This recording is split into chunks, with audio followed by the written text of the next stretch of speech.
बिस्मिल्लाहिर्रहमानिर्रहीम। अस्सलाम वालेकुम नाज़रीन, आप यूट्यूब चैनल देख रहे हैं। मैं इमरान खान हूँ। सबसे पहले जो डेवलपमेंट है वो ये है कि पाकिस्तान तहरीक इंसाफ ने जो इस्तगासा दायर किया है उसने हुकूमत के लिए बहुत मुश्किलात पैदा कर दी हैं। देखिए, होना तो ये चाहिए था कि पाकिस्तान तहरीक इंसाफ पहले दिन FIR के लिए जाती या पहले हफ्ते के अंदर ये इस्तगासा दायर करती और ये सारी चीज़ें इकट्ठी करने की कोशिश करती। लेकिन तहरीक इंसाफ की जो बाहर मौजूद क़यादत है उनकी तवज्जो बढ़ गई दो तीन चीज़ों के ऊपर। एक तो वो डाटा कलेक्ट नहीं कर पा रहे थे। मेरी उन लोगों से बात हुई, उन्होंने कहा जी इमरान साहब, हमें सबसे बड़ा प्रॉब्लम ये था कि हमें सही डाटा तक पहुंचना था और अब हमारे पास वो डाटा है जिसकी बुनियाद के ऊपर हम कानूनी कार्रवाई कर सकते हैं। नंबर दो, मुझे ज़ाती तौर पे ऐसा लगता है कि पाकिस्तान तहरीक इंसाफ की क़यादत ने यह समझ लिया था कि अब हुकूमत जो है वो बहुत दबाव में है और वो हमारे मुतालबात तस्लीम करेगी और कम से कम इमरान खान साहब बाहर आकर अपनी रेगुलर सियासत कर सकेंगे। अब ये इम्कान भी मौजूद था लेकिन फिर वो नहीं हुआ। हुकूमत ने पाकिस्तान तहरीक इंसाफ का मजाक उड़ाना शुरू कर दिया। अदालत में डेवलपमेंट क्या हुई इस केस के पहले दिन पर, यह जनाब सबसे इंपॉर्टेंट है और वो मैं आपको बता देता हूं। District and session court Islamabad ने पाकिस्तान तहरीक इंसाफ की 24 नवंबर के एहतजाज के तनाजुर में वजीर आजम शहबाज शरीफ और दीगर के खिलाफ कार्रवाई के लिए दायर दरखास्त को इब्तदाई समाअत के लिए मुकर्रर कर लिया है। यह इस्लामाबाद के डी चौक में PTI के एहतजाज के दौरान जो जांबक हुए थे और लापता हुए थे कारकुनान, उनके मामले पर सेशन जज आजम खान ने 23 दिसंबर को इस्तगासा इब्तदाई बहस के लिए मुकर्रर किया है। यानी इब्तदाई बहस होगी 23 दिसंबर को। मैं पहले खबर आपको पढ़ के सुनाऊं, फिर मैं आपको बताता हूं कि आज हुआ क्या है। अच्छा, इसमें वफाकी दारुल हुकूमत की मकामी अदालत ने आइंदा समाअत पर शिकायत कुनिंदा को हाजिर होने का हुक्म दिया। गुज़िश्ता रोज PTI के चेयरमैन बैरिस्टर गौहर ने इस्तगासा दायर किया था और इसमें शहबाज शरीफ है, मोहसिन नकवी है, वज़ीर इत्तलात है, वज़ीर दिफा है ख्वाजा आसिफ, और IG है और DIG है, और इसके बाद जो है वो SP और दीगर लोग SSP वगैरह सारे इसके अंदर शामिल हैं। इनको फरीक बनाया गया है। उन्होंने कहा जी हमारे 12 कारकुन शहीद हुए हैं और 38 कारकुन जख्मी हुए, उनकी लिस्ट उन्होंने दे दी। 139 कारकुन लापता, उनकी इब्तदाई लिस्ट जमा करवा दी गई और यह कहा गया कि जितने भी फरीकैन हैं इनके नाकाबिले ज़मानत वारंट गिरफ्तारी जारी करके इनको बुलाया जाए और कानून के मुताबिक सजा दी जाए। देखिए, बज़ाहिर हुकूमत को यह लगेगा कि कोई फर्क नहीं पैदा, एक इस्तगासा ही है ना, लेकिन यह उस कानूनी कार्रवाई का आगाज है जो इनके गले का फंदा बन जाएगी, इनके लिए मुसीबत बन जाएगी। ये आने वाले वक्त में रोएंगे। क्योंकि देखें, तारुल कादरी साहब की जमात का एक प्रॉब्लम यह था कि वो पार्लियामेंट में नहीं थी, वो पावर में नहीं थे, वो कभी भी किसी हुकूमत में रहे ही नहीं थे। दूसरा उनका प्रॉब्लम यह था कि वो इतनी बड़ी जमात जो पूरे मुल्क में हो वो उस तरह नहीं था। ये पाकिस्तान तहरीक इंसाफ एक बहुत बड़ी जमात है, इसकी एक सूबे में हुकूमत है। अगर मैंडेट ना छीना जाता तो 3 सूबों में और वफाक में भी इनकी हुकूमत होनी थी। ये इतनी तगड़ी जमात है। अब ऐसी जमात जब इस किस्म का एक केस लेकर आई है तो इसके असरात तो होंगे। आने वाले दिनों में कौन सी चीजें सामने आएंगी उस पर बात करने से पहले आज क्या हुआ उस पर बात कर लेते हैं। सुबह सबसे पहले इस केस को सुनने के लिए पाकिस्तान तहरीक इंसाफ के इत्तेहादी हैं मजलिस वहदतुल मुस्लिमीन के अल्लामा राजा नासिर अब्बास साहब, वो सबसे पहले पहुंचे थे। उनके अलावा पाकिस्तान तहरीक इंसाफ की क़यादत नहीं पहुंची। बाद में पता चला कि बैरिस्टर गौहर आए समाअत में क्योंकि वो इसमें दरख्वास्त गुजार हैं, लेकिन पाकिस्तान तहरीक इंसाफ के लोग MNAs, सेनेटर्स, MPAs, रहनुमा वो अदालत में नहीं पहुंचे। यानी पाकिस्तान तहरीक इंसाफ ने इसमें एक तरह से अदम दिलचस्पी दिखाई है। मैं आपको पढ़ के पहले भी सुना रहा था और आपको बता रहा था कि ये बाकायदा इंफॉर्मेशन सेक्रेटरी पाकिस्तान तहरीक इंसाफ जो हैं शेख वकास अकरम साहब, उन्होंने अनाउंस किया था।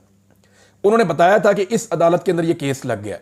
तो होना तो ये चाहिए था कि पाकिस्तान तहरीक इंसाफ सारी की सारी वहां मौजूद होती और क़यादत वहां पे मौजूद होती तो अदलिया को हौसला भी मिलता है। देखिए, हमें पाकिस्तान में ये बात माननी पड़ेगी कि नॉर्मली जजेस के ऊपर बहुत प्रेशर होता है और ऐसे केसेस में जहां पूरी दुनिया के अंदर इस वक्त सफारतकार बेचारे जोर लगा रहे हैं, एस्टेब्लिशमेंट के ऊपर बहुत दबाव है, PTI के ऊपर जो केस कर रही है उसके ऊपर बहुत दबाव है, जितने लोग सहाफ़ी इसकी खबर देते हैं उनके ऊपर बहुत दबाव है। दर्जनों सहाफ़ियों को मुकदमात के अंदर इन्वॉल्व कर दिया गया है, सहाफ़ियों को उठा के गायब भी किया गया, जबरी तौर पर लापता भी किया गया। और इसी एक मामले के अंदर इमरान खान साहब के साथ भी सख्ती की जा रही है, उनकी फैमिली के साथ भी की जा रही है। इवन जो लोग शहीद हो गए या जो लोग जख्मी हुए या जो लोग लापता हैं उनके खानदानों के ऊपर दबाव डाला जा रहा है। जब इन सारी चीजों को आप इकट्ठा करके देखते हैं तो फिर आप ये समझ सकते हैं कि अदालत पे कितना दबाव होगा। अब अदालत को दबाव से निकालने का जो बेहतर तरीका होता है कि उसको सपोर्ट किया जाए, बैकअप मिले। वहां पे पाकिस्तान तहरीक इंसाफ के सेनेटर्स को, पाकिस्तान तहरीक इंसाफ के एमएनएस को, जो कौमी असम्बली में और सेनेट में तो बाकायदगी से जाते हैं, उन्हें चाहिए था कि वो अदालत के अंदर पहुंचते, लेकिन अवाम के लिए वो वहां पे खड़े नहीं हुए। मैं आपको फिर बता रहा हूं कि ये 23 तारीख कभी ना पड़ती। 14 तारीख से 23 तारीख तक 9 दिन की डेट पड़ गई है। ये 2 दिन की डेट पड़नी चाहिए थी। मंडे वाले दिन केस लगना चाहिए था। ये बहुत अहम केस है, कत्लेआम हुआ है और बहुत सीरियस मामला है, पूरी दुनिया में रिपोर्ट हो रहा है। ये कैसे हो सकता है कि अदालत 9 दिन की तारीख दे दे एक इतने अहम तरीन केस के अंदर? तो वजह यह है कि मुझे लगता है कि अदालत पे बहुत दबाव है, और अगर आपने दबाव को हटाना है, अदालत को सपोर्ट देनी है, तो सपोर्ट तो अवाम के जरिए से आ सकती है। और वो सपोर्ट ऐसी आएगी कि जो अवामी मुंतखब नुमाइंदे हैं वो बड़ी तादाद में जाकर उस अदालत के अंदर खड़े हो जाएं। तमाम एमएनएस को जाना चाहिए, कम से कम पीटीआई के 50 एमएनएस तो जाएं। कोई सारे सेनेटर नहीं जाते तो 15-20 सेनेटर्स तो जाएं। वहां पे 100 एक आदमी पाकिस्तान तहरीक इंसाफ का जो इंपॉर्टेंट है वो वहां पर जाकर खड़ा हो, और खड़ा होकर अपने गरीब कारकुनों का मुकदमा लड़े। गरीब कारकुन आपके लिए जान दे सकते हैं, तो क्या आप उनके लिए चंद घंटे नहीं निकाल सकते अपनी जिंदगी में से? एक समाज जो है वो 15-20 मिनट, 25 मिनट, आधे घंटे की होती है, ज्यादा ज्यादा 1 या 2 घंटे की हो जाएगी जब दलाइल चल रहे होंगे। तो आप अपनी जिंदगी में से चंद घंटे नहीं निकाल सकते अपने कारकुनों के लिए? तो तहरीक इंसाफ को बाकायदा एक उसका तरीकाकार बनाना चाहिए। चाहे सारे एक दफा ना आए, 3 हिस्से बना लें कि एक हिस्सा एक पेशी पे जाएगा, दूसरा हिस्सा एमएनएस और सेनेटर्स का, एमपीएस का दूसरी पेशी पे जाएगा, तीसरा हिस्सा तीसरी पेशी पे जाएगा। तो इस वक्त तो पीटीआई के पास बहुत बड़ी तादाद में, खैबर पख्तूनख्वा में 100 के करीब एमपीएस हैं, पंजाब में इससे ज्यादा है, एमएनएस जो है वो भी लगभग 100 के करीब है, सेनेटर भी 25 के करीब है। अभी 25 तो नहीं, क्योंकि उनका कुछ एक इलेक्शन होना बाकी है, तो 20 के करीब तो हैं। तो ये सारे लोग आ सकते हैं और वहां पर आकर खड़े हो सकते हैं, और जो शोहदा हैं, जो गरीब लोग हैं, उनके लिए आवाज उठा सकते हैं। देखें, यही गरीब आदमी है ना, यही वर्कर है जो किसी पार्टी का सरमाया होता है।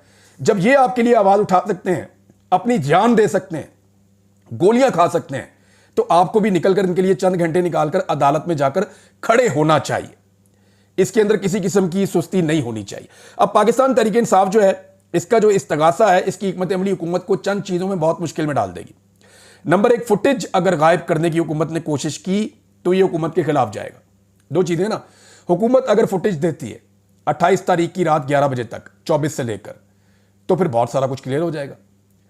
उसके अंदर हुकूमत फंस जाएगी, किसने गोली चलाई, कैसे गोली चलाई, एम्बुलेंस से कहां से आई, कैसे बंदे उठाए, लेकर किन अस्पतालों में गए, अस्पतालों में कितनी एम्बुलेंसें दाखिल हुई, अस्पतालों में कितने जख्मियों को उठा उठाकर लाया गया, जख्मियों की हालत क्या थी, डॉक्टर इलाज कर रहे थे, इमरजेंसी की सिचुएशन क्या थी, ये सारा कुछ आपको सीसीटीवी फुटेज के अंदर मिल जाएगा।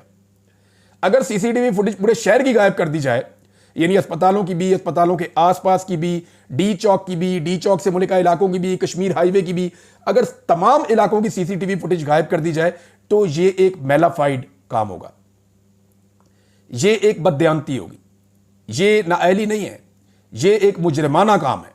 और इसके ऊपर आलमी सतह पे पाकिस्तान तहरीक इंसाफ का मौक़िफ़ तस्लीम किया जाएगा कि हुकूमत ने उस जबर की तमाम फुटेज मिटा दी। हुकूमत दोनों तरफ फंस गई है। दूसरा जो है, अस्पतालों का रिकॉर्ड मांगा है। अगर अस्पतालों का रिकॉर्ड हुकूमत नहीं देती तो यह भी एक बड़ा सीरियस मसला है, क्योंकि आलमी मीडिया में रिपोर्ट हो चुका है कि जनाब यहां पे बहुत बड़ी तादाद में जख्मी लाए गए, हमने कभी ऐसे हालात नहीं देखे।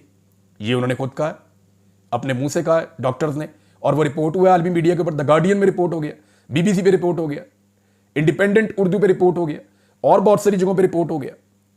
तो तीसरी चीज यह है कि लापता अफराद की फहरिस्त और लाशें और जख्मी, यह हुकूमत के लिए मसला बन जाएगा, यह हुकूमत के लिए बड़ा सीरियस मसला बन जाएगा।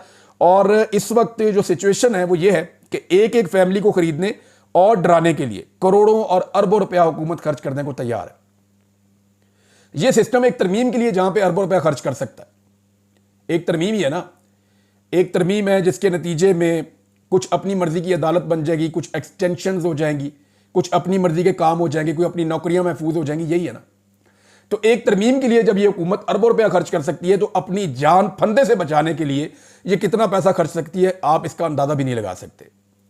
तो अब पाकिस्तान तहरीक इंसाफ की एक रिस्पॉन्सिबिलिटी और है, कम से कम जो मकामी एमएनएज और एमपीएस हैं और ओहदेदार हैं या ज़िली सुदूर हैं, वो उन तमाम फैमिलीज को तहफ़्फ़ुज़ फराहम करें और उनके साथ लगातार राब्ते में रहें जिन्हें खरीदने की या डराने धमकाने की कोशिश की जा सकती है। ये हालात हमेशा एक जैसे नहीं होंगे और कत्ल कभी भी छुपता नहीं है। मैंने पहले भी 2 मरतबा आपको शेर सुनाया कि कातिल ने किस सफाई से धोई है आस्तीन, उसको खबर नहीं कि लहू बोलता भी है। तो ये लहू बोलेगा, आज नहीं तो कल। और उलमा इकराम बड़ा क्लियरली ये कह रहे हैं कि जो शख्स कत्ल करता है और एक बेगुनाह को कत्ल करता है, उसकी तो बचत ही नहीं है। और जो उस कत्ल का हुक्म देता है या वो कत्ल करवाने के लिए प्लान करके किसी को हुक्म देकर भेजता है, उसकी सजा तो उससे भी बड़ी उलमा इकराम बताते हैं। तो यहां पे बचत नहीं है, ना यहां बचत है ना वहां बचत है। और पाकिस्तान तहरीक इंसाफ ने अब कम से कम सही रास्ता इख्तियार किया, क्योंकि उन्हें आइडिया हो गया कि ये हुकूमत संजीदा नहीं है, हमारे साथ ज्यादती कर रही है। दूसरी चीज यह है कि यौम शोहदा कल मनाया जा रहा है, कल दुआया तकरीबात होंगी। और जो बाग नारान है पेशावर में, वहां पे ये प्रोग्राम होगा। वहां से आज कुछ मनाजिर मेरे पास आए, वहां शोहदा की तस्वीरें लगाई गई हैं, जो 12 शोहदा हैं। हो सकता है कल कुछ जख्मी भी वहां पे लाए जाएं और वो भी बातचीत करें जिनकी हालत बेहतर है। और जिन लोगों के घर वाले लापता हैं वो भी वहां पे आएंगे। और पाकिस्तान तहरीक इंसाफ वहां पे एक बड़ा प्रोग्राम करने जा रही है। उसके लिए तकरीबन सारी पाकिस्तान तहरीक इंसाफ के जो अहम लोग हैं, उन्होंने पैगामात पाकिस्तान के अंदर से और पाकिस्तान के बाहर से जारी कर दिए हैं। यह प्रोग्राम सिर्फ पेशावर में नहीं होने जा रहा, यह पूरे पाकिस्तान में होगा। पाकिस्तान के मुख्तलिफ शहरों में होगा, दुनिया के मुख्तलिफ शहरों में होगा। और हर जगह पे आवाज उठाई जाएगी कि गोली क्यों चलाई। यह सवाल हुकूमत के लिए और एस्टेब्लिशमेंट के लिए इस वक्त दर्द सर बना हुआ है कि गोली क्यों चलाई। अब जो ग्राउंड से रिपोर्ट्स आ रही हैं वो बड़ी परेशान कुन है हुकूमत के लिए और इदारों के लिए। यानी ऐसा लगता था इन्हें कि गोली चलाने के बाद पाकिस्तान तहरीक इंसाफ के जो कारकुन है वो मायूस हो जाएंगे और इमरान खान साहब का साथ छोड़ देंगे, या लोग डर जाएंगे, खौफजदा हो जाएंगे और मायूसी की वजह से फिर पीटीआई के साथ खड़े नहीं होंगे। तो अब तक जो रिपोर्टें पहुंचाई गई हैं हुक्काम बाला को, जो बड़े लोग हैं उनको जो रिपोर्टें अब तक पहुंचाई गई हैं वो बड़ी हैरान कुन है। रिपोर्ट यह है कि एक बार फिर जो ग्राउंड से रिपोर्ट आई है उसके मुताबिक लोग बहुत बड़ी तादाद में निकलने की तैयारी कर रहे हैं और बहुत मुमकिन है कि पहले से ज्यादा लोग इमरान खान साहब के कॉज के साथ जुड़ जाएं। और जहां पे पाकिस्तान तहरीक इंसाफ ये प्रोग्राम कर रही है उस पूरे एरिया के भरने का और पूरे मुल्क के अंदर इस मामले में लोगों के निकलने के इम्कानात हैं। ये रिपोर्ट जनाब जमा करवाई गई है और इस रिपोर्ट में यह बताया गया है कि गुज़िश्ता इवेंट की नाकामी का, क्योंकि वो तो इसको नाकामी कहते हैं ना, तो उसमें एक जुमला यह है कि गुज़िश्ता इवेंट की पाकिस्तान तहरीक इंसाफ का जो इवेंट था उसकी नाकामी का पाकिस्तान तहरीक इंसाफ की लोगों के अंदर जो मकबूलियत है या लोगों के अंदर जो उनका नैरेटिव है उसको कुछ खास डैमेज नहीं हुआ, बल्कि बाज़ जगहों पे स्पेशली ओवरसीज में और खैबर पख्तूनख्वा में लोगों के गुस्से में इजाफा हुआ है। ये जनाब रिपोर्ट है, ये मैंने आपके सामने रख दी। अब देखते हैं कि ग्राउंड पे कल होता क्या है और ये रिपोर्ट कितनी दुरुस्त साबित होती है। पाकिस्तान तहरीक इंसाफ का दावा है कि बहुत बड़ी तादाद में लोग इस तकरीब में आएंगे और जोरदार तरीके से अपने शोहदा के साथ खड़े होंगे। देखिए, पाकिस्तान की एस्टेब्लिशमेंट के लिए ना बहुत सारे मसाइल पैदा हो चुके हैं। सबसे बड़ा मसला तो ये हुकूमत है जो बनाई है, ये हुकूमत डिलीवर कर नहीं पा रही। ना ये किसी से मुज़ाकरात कर सकते हैं, ना ये दहशतगर्दी के मामले के ऊपर कोई बात कर सकते हैं, ना ये किसी चीज़ के ऊपर कोई पॉलिसी दे सकते हैं, ना इनकी इतनी क्रेडिबिलिटी है कि ये दुनिया से पाकिस्तान में इन्वेस्टमेंट लेकर आए, ना ये मईशत ठीक कर पा रहे हैं, ना ये पाकिस्तान के अंदर एतमाद ला पा रहे हैं कि लोग टैक्सेस दें और पाकिस्तान के अंदर पैसा जमा हो जाए। तो कोई चीज़ भी ये लोग लॉ एंड ऑर्डर से लेकर मईशत तक हर चीज़ इन्होंने तबाह की है। तो पहला बड़ा मसला तो एस्टेब्लिशमेंट के लिए ये है कि जिनको लाया गया उन्होंने अपना टोटल फेलियर साबित कर दिया। अब दूसरा जो सबसे बड़ा मसला है इस वक्त एस्टेब्लिशमेंट के लिए वो ये है कि पाकिस्तान के बेशतर इलाकों में जितनी आवाजें हुआ करती थी एंटी एस्टेब्लिशमेंट या जितनी आवाजें हुआ करती थी जिनको रियासत से शिकायतें थी, वो आवाजें गुज़िश्ता चंद सालों में बहुत ज्यादा ताकतवर होती चली जा रही हैं। मिसाल के तौर पे कबायली इलाकों में या पश्तून बेल्ट जितनी भी है पाकिस्तान में, वहां पे पश्तून तहफ़्फ़ुज़ मूवमेंट जो है पीटीएम, उसकी मकबूलियत में बहुत इजाफा हुआ है और तेजी से उसकी ताकत बढ़ती जा रही है। उसकी वजह यह है कि उनके मुतालबात वो लोगों के जाके दिल को लगते हैं और जो कुछ भी पाकिस्तान में हो रहा है, जो मनाजिर चल रहे हैं सोशल मीडिया पे और जो सपोर्ट अब मिल रही है, उसकी वजह से उनका नैरेटिव ज्यादा तेजी से अवाम में ना सिर्फ मकबूल हो रहा है बल्कि उनकी ताकत बढ़ रही है। पूरे बलूचिस्तान के इलाकों में मारंग बलोच एक मज़ामत के इस्तारे के तौर पे सामने आई, यानी एक ऐसा सिंबल बन चुकी हैं जिसे लोग मज़ामत और रेजिलियंस का एक सिंबल समझते हैं। और रियासती पॉलिसियों से जितने लोग नाराज हैं वो इकट्ठे और मुत्तहिद हो रहे हैं बलूचिस्तान में, और वो साथ खड़े हो रहे हैं जाके मारंग बलोच और उनकी तहरीक के साथ। गिलगित बल्तिस्तान और कश्मीर के हालात भी आप अच्छी तरह जानते हैं। कश्मीर में जो कुछ हुआ वो आपके सामने, रियासत को बदतरीन शिकस्त दी है कश्मीर के अवाम ने। रियासत को बार बार कश्मीरियों के सामने घुटने टेकने पड़े। जो भी कानून वो लेकर आए कश्मीरियों ने उनको रद्द किया है, बल्कि अब कश्मीरी वार्निंग दे रहे हैं कि फलां चीज यहां होनी चाहिए और फलां चीज नहीं होनी चाहिए, और उन्होंने चीजें अपने कंट्रोल में ली हैं और हर किस्म की गुलामी से इनकार कर दिया है। तो कश्मीर के अंदर तो कभी किसी ने सोचा भी नहीं था कि रियासती जबर को इतनी बदतरीन शिकस्त होगी, लेकिन वहां पे हुई है। बाकी पंजाब और सिंध के अंदर पाकिस्तान तहरीक इंसाफ की वजह से लोग निजाम से सख्त नाराज हैं। यहां पे मिडिल क्लास ज्यादातर होती है, और मिडिल क्लास अपने आप को चीजों से इररेलेवेंट रखती थी, लेकिन इमरान खान साहब ने उनको अपनी सियासत में रेलिवेंट कर दिया। अब जब से वो रेलिवेंट हुए हैं तो उनके भी शिकवे और शिकायतें हैं, और वो कभी बाइकआउट करते हैं, कभी वो अपना एक बयानिया बनाते हैं। और ये मिडिल क्लास ही है जिनके लोग उठाए जाते हैं, गायब किए जाते हैं, टॉर्चर किए जाते हैं, इन पे पर्चे दिए जाते हैं, इनकी जिंदगियां तबाह की जा रही हैं। पाकिस्तान में जो निज़ाम है वो ये समझता है कि इनको कुचल के वो इनकी सोच को बदल सकते हैं, लेकिन इसका उल्टा इंपैक्ट हो रहा है। अगर आप अप्रैल 2022 से लेकर आज का मवाजना करें तो चीजें बहुत मुख्तलिफ हैं। अप्रैल 2022 में लोगों को कुछ शक व शुबहात थे, बाद में उनके शिकवे बढ़ते गए, और अब लोगों में बड़ी क्लैरिटी है और लोग साफ बात करते हैं कि जो एस्टेब्लिशमेंट की जो पॉलिसीज हैं उनकी वजह से पाकिस्तान को और हमें नुकसान पहुंच रहा है। तो लोगों की सोच बहुत तब्दील हुई है। अगर इसी पॉलिसी के साथ चलेंगे और इसी तरह डंडा चलेगा पाकिस्तान में, तो लोगों की सोच में मजीद पुख्तगी आती चली जाएगी, और फिर कुछ अरसे के बाद या चंद साल के बाद हमारे पास वापसी का रास्ता भी शायद नहीं रहेगा। नाज़रीन, एक स्टेटमेंट जो है वो एमक्यूएम ने दिया, बड़ा इंटरेस्टिंग स्टेटमेंट है। मैं वो पूरा भी पढ़ के सुना सकता हूं, लेकिन इतना खालिद मकबूल सिद्दीकी साहब का स्टेटमेंट है बड़ा मजेदार। मैं आपको बता देता हूं एक्चुअली उन्होंने कहा क्या। एक जुमला ही उनका सारी बात बता देता है। वो ये कह रहे हैं, न जाने हम कब नाराज होकर हुकूमत छोड़ दें। नहीं, आपकी ये औकात नहीं है। आपको एक बावर्दी आदमी का फोन आएगा और वो आपको बताएगा कि अब हुकूमत छोड़ दो, फिर आप हुकूमत छोड़ देंगे, जिन्होंने आपको सीटें दिलवाई हैं। एक बावर्दी आदमी कोई भी आपको फोन करेगा और आप अच्छे बच्चों की तरह सीटें छोड़ देंगे, और जब तक आपको फोन नहीं आएगा आप सीटों के साथ चिमटे रहेंगे। और ये सिर्फ बयानबाजी और कुछ नहीं है। एमक्यूएम की औकात इतनी सी रह गई है, और पाकिस्तान का, कराची का, हैदराबाद का एक एक बच्चा ये बात जानता है कि आज एमक्यूएम के पास एक भी सीट जीतने की सलाहियत मौजूद नहीं है। अगर होती तो आप ऐसे जूते पॉलिश ना कर रहे होते, या इतनी सारी जमातें जो जूते पॉलिश करने वाली हैं उनको इकट्ठी करके आप एक जमात ना बना रहे होते। नाज़रीन, एक और बड़ी इंपॉर्टेंट चीज़ है जो हुकूमत को फेस करनी पड़ रही है, स्पेशली सिंध में तो ये नहीं हो रहा।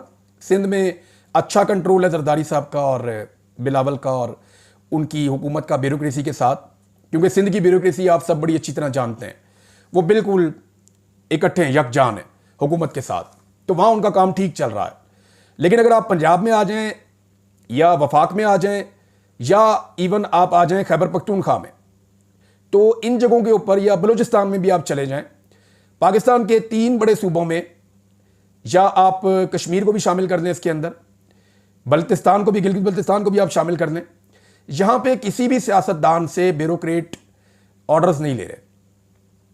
ये बात अपने मुंह से वो नहीं करेंगे, लेकिन अली अमीन गंडापुर के साथ भी यही हो रहा है, पंजाब में मरियम नवाज के साथ यही हो रहा है, फेडरल गवर्नमेंट में शहबाज शरीफ और उनकी कैबिनेट के साथ भी यही हो रहा है। और बार बार ये लोग शिकायत कर रहे हैं, खासतौर पर पीएमएलएन के लोग शिकायत कर रहे हैं, हमारी हुकूमत है, हमारी बात ही कोई ब्यूरोक्रेट नहीं सुनता। हत्ता के चंद ब्यूरोक्रेट्स ने कहा जी हम एस्टेब्लिशमेंट की बात सुनते हैं, या उनकी सुन लें या आपकी सुन लें। ब्यूरोक्रेसी को इस बात का पता चल गया कि मुल्क में असल हुकूमत एस्टेब्लिशमेंट की है, ये सिर्फ यहां पे बिला वजह लाकर बिठाए गए हैं, और ब्यूरोक्रेसी ने ही इनको जाली फॉर्म 47 देकर इन सीटों पर बिठाया। तो क्योंकि अवामी ताकत नहीं है पीछे, अवामी सपोर्ट नहीं है पीछे, तो इन हुकूमतों की औकात ही कोई नहीं है। जो खैबर पख्तूनख्वा की हुकूमत है उसका मसला उल्टा है, वहां पर तो दुश्मनी चल रही है ना, वो तो एस्टेब्लिशमेंट अपनी मर्जी के बंदे वहां लगाए हुए हैं, और वो वहीं से ऑर्डर आते हैं, वो उनको फॉलो करते हैं। वहां तो ट्रांसफर पोस्टिंग भी नहीं हो सकती। दूसरी तरफ जो पीएमएलएन है उनकी शिकायतें सामने आ रही हैं, और वो सीरियस शिकायतें, वो कह रही है हमारी बात ही कोई नहीं सुनता। हम ब्यूरोक्रेट्स को कहते हैं ये काम ऐसे करना है, ये काम ऐसे करना है, वो एक कान से सुनते हैं, दूसरे से निकाल देते हैं।